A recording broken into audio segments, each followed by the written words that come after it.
আসেন আমরা নবী পাকের শিশুবেলার কথা আলোচনা করি, যে আলোচনা আমাদের জানা দরকার।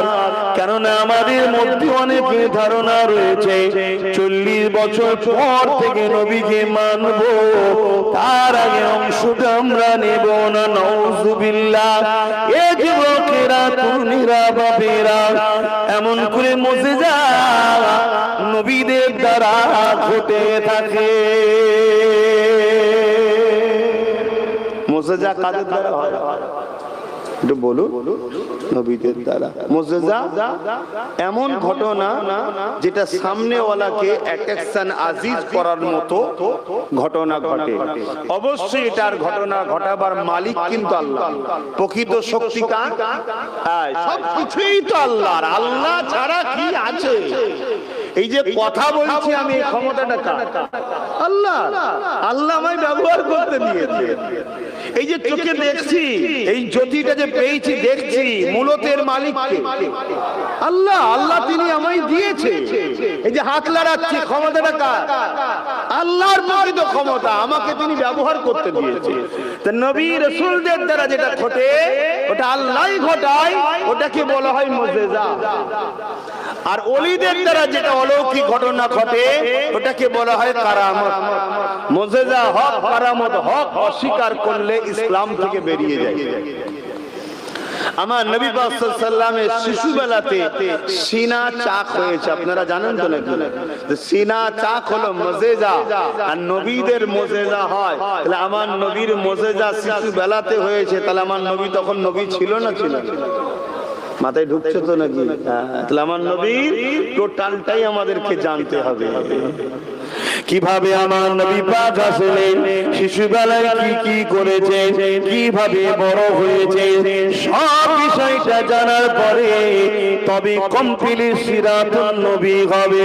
শুধু নবী পাকের 40 বছরের পরটা নিলে হবে না, ছোটবেলাটা আপনাকে জানতে হবে। এ যুবকেরা, তরুণীরা, বাপেরা, আমার নবী পাকের চাচা হযরত আব্বাস রাদিয়াল্লাহু তাআলা, তিনি তিনার মহল্লা এলাকার মানুষদিগকে এক জায়গায় জড়ো করে দিয়ে হুজুর আমার ওয়াজ করতে লেগেছেন, বয়ান করতে লেগেছে। বয়ানের বিষয়বস্তু ছিল মিলাদুন নবী, অর্থাৎ নবী পাকের আগমন বৃত্তান্ত আলোচনা, নবী পাকের পয়দাইশ বৃত্তান্ত আলোচনা, নবী পাকের শিশুবেলার জিন্দেগির আলোচনা।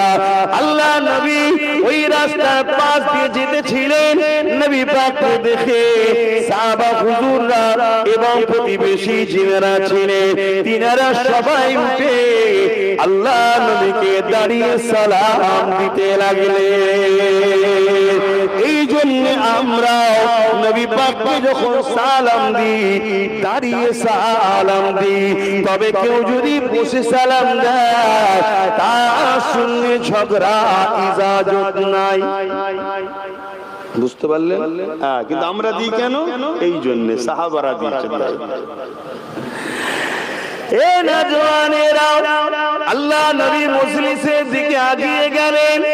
নবী পাকের চাচা হযরত আব্বাস রাদিয়াল্লাহু তাআলা আগে এসে বলতে লাগলেন, ইয়া রাসূলুল্লাহ, হাবিবাল্লাহ, আমি আপনার শিশুবেলার আলোচনা আমার এলাকার মানুষকে শোনাচ্ছিলাম। আল্লাহ নবী বড় খুশি হয়ে গেলেন। নবী আমার খুশি হয়ে বলতে লাগলেন, এ বাবা সাহাবারা শুনে রেখে দাও, ওয়াজাবাত লাহু শাফাতি, আমার শাফাত তাদের জন্য ওয়াজিব হয়ে যায় যারা আমার শিশুবেলার আলোচনা পড়ে ও মন দিয়ে শোনে। আল্লাহ নবী আর বলতে লাগলেন, এ বাবা সাহাবারা, আপনারাই মাহফিল করতে লেগেছে, শুধু আপনারা এসে বসেছেন তা নয়, আল্লাহ পাকের অগণিত রহমতের ফেরেশতা আসা শুরু হয়েছে।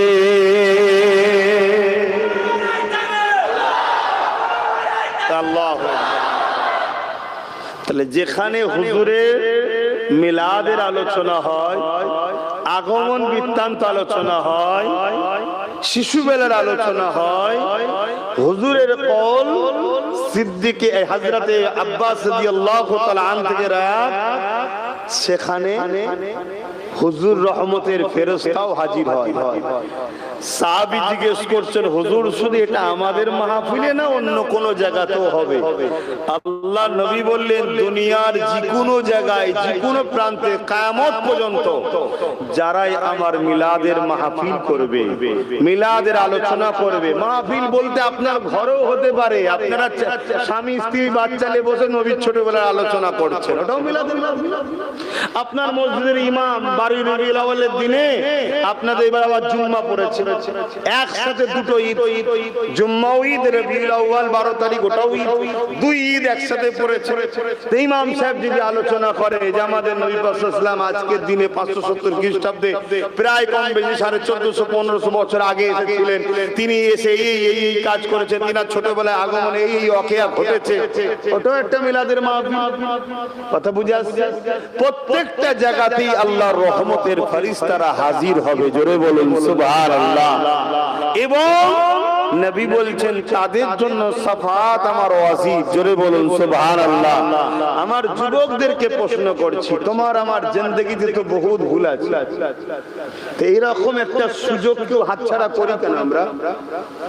আর কিছু মানুষ ভাবতে পারে, যারা নামাজি মুসল্লি উলামা ভাইদের মধ্যে একটা অংশ ভাবতে পারে, প্যান্ট শার্ট পরা, দাঁড়িয়ে যাবে, আমাদের টুপি নেই, নামাজ পড়ে নেই, নবীর মিলাদ করেছে, নবী শাফাতে যাবে। আপনি কেন ভাবছেন না বিশার হাফির কথা? বিশ্ববিখ্যাত সুদখোর ছিল, বিশ্ববিখ্যাত ওলি আল্লাহ বানিয়েছে না বানায়নি? কেন আপনি হাবিবে আজমির কথা? বিশ্ববিখ্যাত সুদখোর ছিল, জগৎ বিখ্যাত ওলি হয়েছে না হয়নি? বিশার হাবিব বিশ্ববিখ্যাত মদখোর ছিলেন, আল্লাহর ওলি জবানার জগৎ বিখ্যাত ওলি হয়েছে না হয়নি?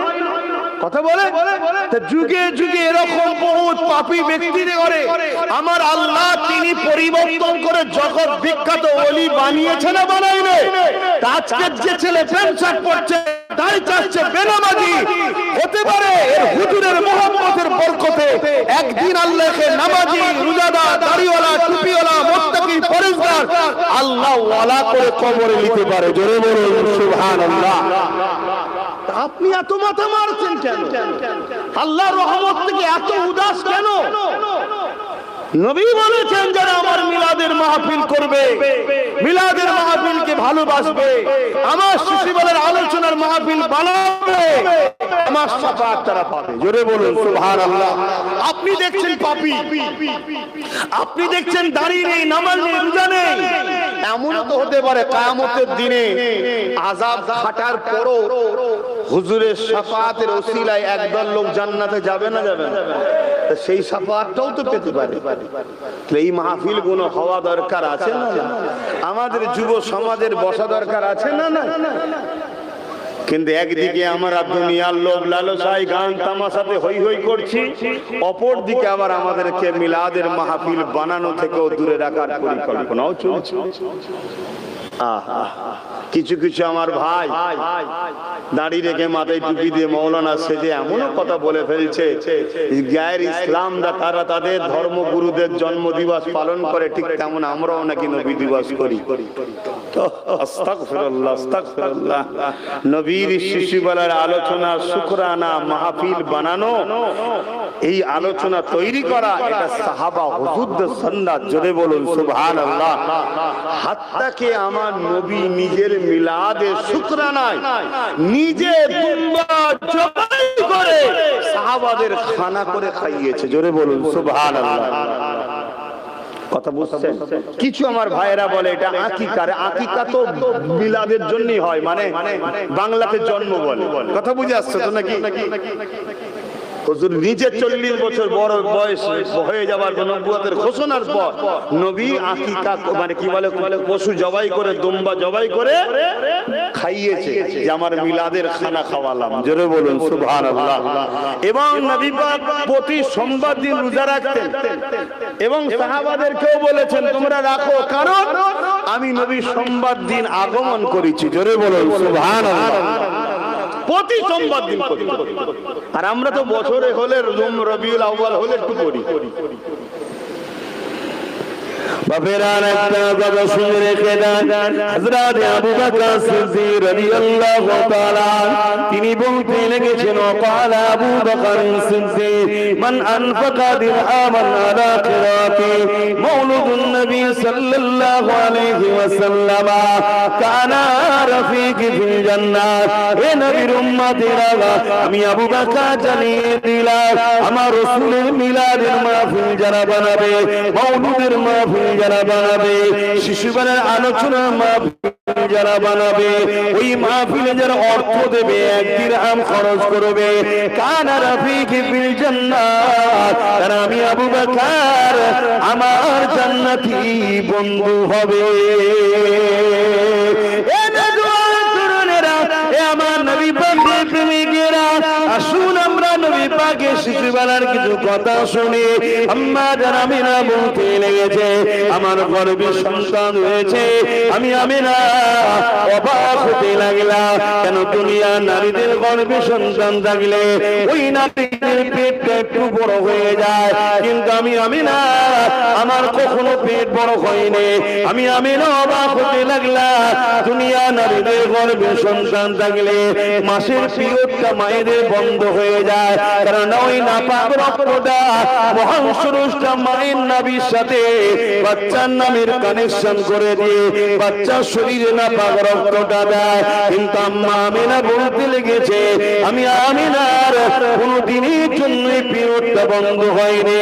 আমার রাসূলুল্লাহর ফুপি বলতে লেগেছে, আমার নবী পাকের ফুপুজান বলতে লেগেছে, যখন মুহাম্মদ রাসূল দুনিয়া আগমন করলো, আমি খবর পেয়ে দেখতে গেলাম, আমি 6টা আশ্চর্য জিনিস দেখেছি। তার মধ্যে একটা আশ্চর্য জিনিস হলো, প্রতিটা বাচ্চার সঙ্গে মায়ের নাভির কানেকশন থাকে, এটা ডাক্তার কেটে দিয়ে ওইটাকে গেট বেঁধে দেয়। কিন্তু আমার ভাই, আমার বাচ্চা মুহাম্মদ রাসূল যখন এলো, মায়ের সঙ্গে নাভির কোনো কানেকশন ছিল না, কেননা আমার নবী নূর, নূরের জন্য ওটার প্রয়োজন ছিল না।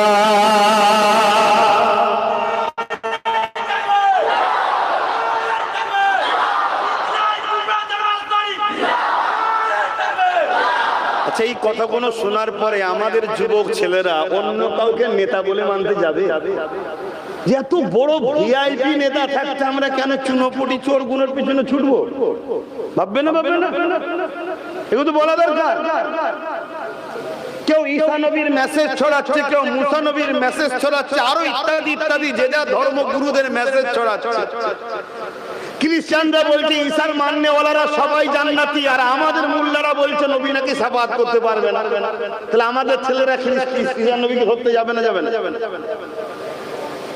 কিন্তু আজ আমি জানাচ্ছি, ঈসা নবী মুর্দার কাছে গিয়ে বলছে কুম বিইজনিল্লাহ, আল্লাহর হুকুমে মুর্দা উঠে পড়ছে। কোন লোকের গায়ে কুষ্ঠ রোগ হয়েছে, ঈসা নবী গিয়ে হাত বুলাচ্ছে, ভালো হয়ে যাচ্ছে। কারো চোখে নাবি না, ঈসা নবী হাত বুলিয়ে দিচ্ছে, ভালো হয়ে যাচ্ছে। এই দৃশ্য দেখে ঈসা নবীকে জিজ্ঞেস করছে, আপনি কি তাহলে সেই তিনি নাকি যিনার আগমনের কথা আছে? ঈসা নবী খোদ নিজে বলছেন, না না, আমি তিনি নই, তিনি আসছেন। যেমন একটা বাদশা আসার আগে, তার আগে একজন উজির বা প্রধান সেনা প্রধান ঘোষণা দিতে থাকে, সাবধান হও, সতর্ক হও, আদবের সাথে দাঁড়াও, সুলতান আসছে। আমি হলাম তিনার প্রধান উজির মতো। জোরে বলুন সুবহানাল্লাহ, আরো জোরে বলুন সুবহানাল্লাহ। আমার নবীর শান কত! ঈসা নবীর মতন নবী বলছে মুহাম্মদ রাসূলুল্লাহ সাল্লাল্লাহু আলাইহি ওয়াসাল্লামের উজিরের মতো। হযরত ইহিয়া আলাইহিস সালাম বলছে, যিনি আসছে, আমি এই একটা নবী হয়ে বলছি, তিনার পায়ের জুতার ফেটে বেঁধে দিবার উপযুক্ত আমি না। আমার নবীকে চিনতে পারছেন? আমার ছেলেরা জানে, আমাদের যুবকদের ঘরে শোনানো হয় নবীর কথা, হয় না? এই করলে এত স্বভাব, ওই করলে অত স্বভাব, এই করলে এত ফাজায়, ওই করলে এত ফাজায়। স্বভাবটা নিয়ে যাবি কোথায় যদি পাত্র না থাকে? হুজুর হলেন ইমানের পাত্র। সেই পাত্রে তোমাকে নামাজ রোজা দাড়ি টুপি সব রাখতে হবে। ব্যাগ ভর্তি করে যেমন বাইরে থেকে এলে তোমার সবাই খুশি হবে, দুনিয়াবি জমিন থেকে যখন যাবে পরকালে ব্যাগ ভর্তি করে নিয়ে যেতে হবে নামাজ রোজা হজ যাকাত দাড়ি টুপির আমলে। কিন্তু এই ব্যাগটা কই? কথা কিছু বুঝতে পারছেন? আমার হুজুরকে আগে চেনেন। আম্মা জানামেরা বলতে লেগেছে, এক তারিখে আমি দুপুরের সময় এমন করে আমি একটু আরামে রেস্টে ছিলাম, হঠাৎ করে আমি খবের মধ্যে দেখতে লাগলাম আমার ঘরে যেন একটা যুবক ছেলে প্রবেশ করেছে। আমি না ওই খবটা দেখে বড় ঘাবড়ে গেলাম, চোখটা আমার খুলে গেল। আমি যাকে খবে দেখছিলাম তাকে খোপটা খুলে দেখলাম। আমি না ঘাবড়ানো দেখে ওই যুবক আমাকে মা বলে ডাক দিয়ে বলল, ও মা আমেনা, আপনি ঘাবড়াবেন না মা, আমি দুনিয়ার কোন যুবক নয়, পুরুষ নয়, আমি হলো আল্লাহ পাকের ফেরেশতা হযরতে জিবরাইল। এ মা আমেনা, খুশির খবর নিয়ে এসেছি আপনার কাছে। ওই খুশির খবর হলো আপনার গর্ভে যিনি রয়েছে উনি যেন কোনোভাবে কষ্ট না পায়, কারণ আল্লাহ যিনাকে নিজের বন্ধুর হাবিবুল্লাহ বলেছে। এবং দ্বিতীয় খুশির খবর হলো, এ মা আমিনা রে, এই বাচ্চার নাম দুনিয়ার কেউ রাখবে না, এই বাচ্চার নাম আল্লাহ রেখে দিয়েছিল, এই বাচ্চার নাম হলো মুহাম্মদ।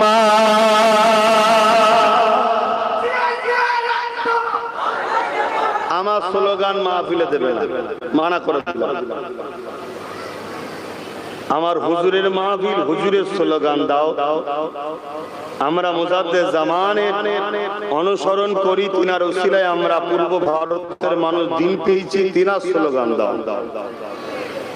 আমি তো ঠিকভাবে হুজুরের নকারি চাকরি চাকরি বলে গোলামি করতে পাচ্ছি কিনা আমি ঠিক জানি না। আজান হয়ে যাবে, কটাই নামাজ হবে। তা আসেন আমরা যেদিকে আলোচনা করছিলাম,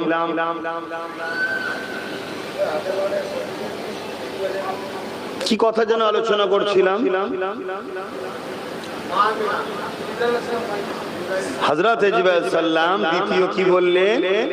এনাম আল্লাহর পক্ষ থেকে বড় যত্ন করে রাখা আছে, সেই নাম রাখা ছিল, সেই নাম আপনার বাচ্চা মুহাম্মদ সাল্লাল্লাহু আলাইহি ওয়াসাল্লাম। পৃথিবীতে এই নামটা এর আগে কখনো কারো রাখা হয়নি, কেউ শোনেনি, কেউ জানেনি, আমার নবী থেকে এই নাম শুরু। আজকে ইউরোপ দুনিয়ায় সবথেকে প্রিয় নাম হলো মুহাম্মদ সাল্লাল্লাহু আলাইহি ওয়াসাল্লাম। এবং আমেরিকা বলছে বা ইউরোপ দুনিয়া, তাদের মিডিয়া, তাদের কলম, তাদের বক্তারা বলছে আগামী 40-45 মধ্যে ইউরোপ দুনিয়ার সংখ্যা গুরু হবে ইসলাম। জোরে বলুন সুবহানাল্লাহ। মনে রাখবেন, যত জুলুম বাড়বে তত দ্রুত ইসলামের আলো ছড়াবে। জুলুম যত বাড়বে ইসলামের আলো তত দ্রুত সেই জায়গায় ছড়াবে। কেন ইসলামই একমাত্র সমাধান সন্ত্রাস মুক্ত, জুলুম মুক্ত সমাজ গড়া। জোরে বলুন সুবহানাল্লাহ। হ্যাঁ, এটা অতি বাস্তব, এটা অতি সত্য, এর বিকল্প কিছু হতেই পারে না। কেন সরসরা তিনার পছন্দনীয় মনোনীত ধর্ম হলো ইন্নাদ-দীনা ইনদাল্লাহিল ইসলাম। এই রাস্তা ছাড়া বিকল্প কোনো রাস্তা নাই। জুলুম খতম, সন্ত্রাস অত্যাচার খতম করতে একমাত্র রাস্তা হলো ইসলাম। জোরে বলুন সুবহানাল্লাহ।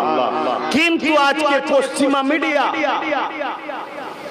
ইসলাম के बार खुशबू, हुजूर ले खुशबू। अम्मा जाना मेरा बोलते लेगেছেন,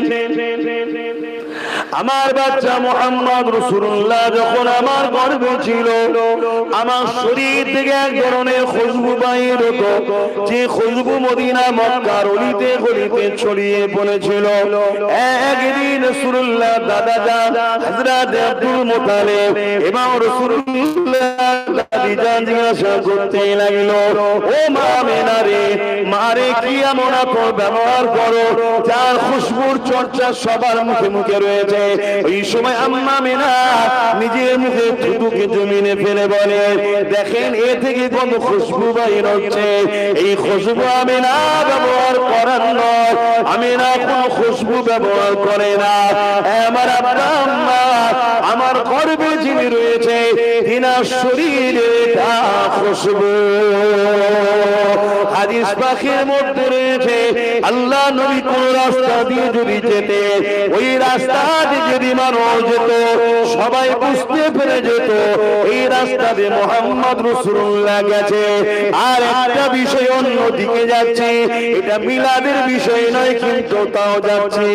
এমন করে আবু জেহেলের ছেলে ইকরামা আমার নবীকে একবার মহব্বতে জড়িয়ে ধরেছিল। ইকরামা কিন্তু তখন কলেমা পড়েনি, আবু জেহেলেরই দলে ছিল।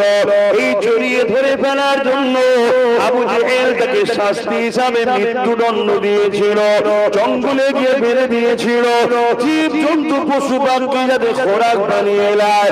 কিন্তু ইকরামা দেখতে লেগেছে জঙ্গলের হিংস্র পশুগুলো এসে তাকে গোল করে ঘিরে রেখেছে, কেউ কিন্তু খাবার জন্য এগিয়ে আসছে না।